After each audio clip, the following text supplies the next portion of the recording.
Graham Hoyle, Chief Executive, Association of Learning Providers. Two big issues that are befronting us just now.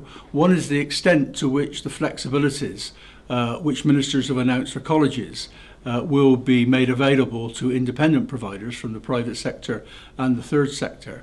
And also the implications of the minimum contract levels, which of course are currently under discussion as well, and will have a dramatic impact on a lot of our smaller members, and of course larger members who will also be wanting to partner up with them as well.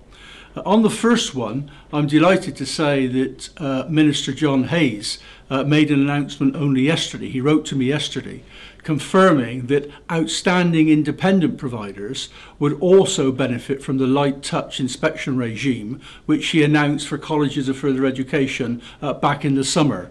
We've been discussing with him since then, arguing that that facility should be made available to high quality providers of any type. And I'm delighted he's agreed with that and has now announced that those facilities will be extended across the whole of the provider network.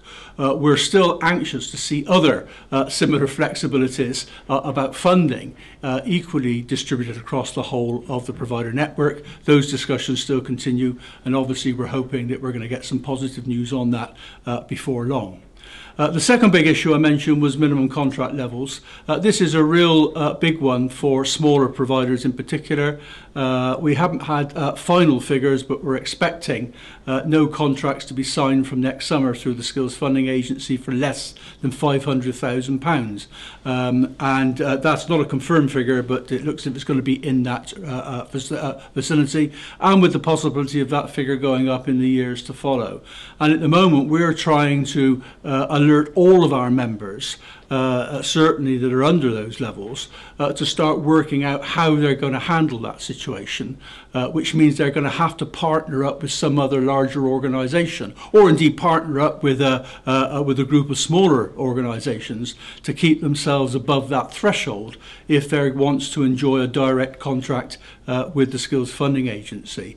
The routes obviously are subcontracting to a larger provider, possibly grouping under some form of managing agent, linking up with other smaller providers in some kind of consortium arrangement, and so on. Various routes, and we've been running seminars these last few months trying to outline the different routes available to them. It will be their choice, of course. They would have to choose strategically which is the best route for them, but AOP are anxious to actually give them more and more information. We're looking now about sharing legal information and other technical information they'll need to take into account in order to make a well-informed decision. So that's the two big issues for us just now. Really good news that some of the early flexibilities announced will be extended to independent providers, but also making sure that our members are fully aware of the opportunities, because it is opportunities for some, and the decisions they have to make if they're going to be affected by the minimum contract level decisions shortly to be made.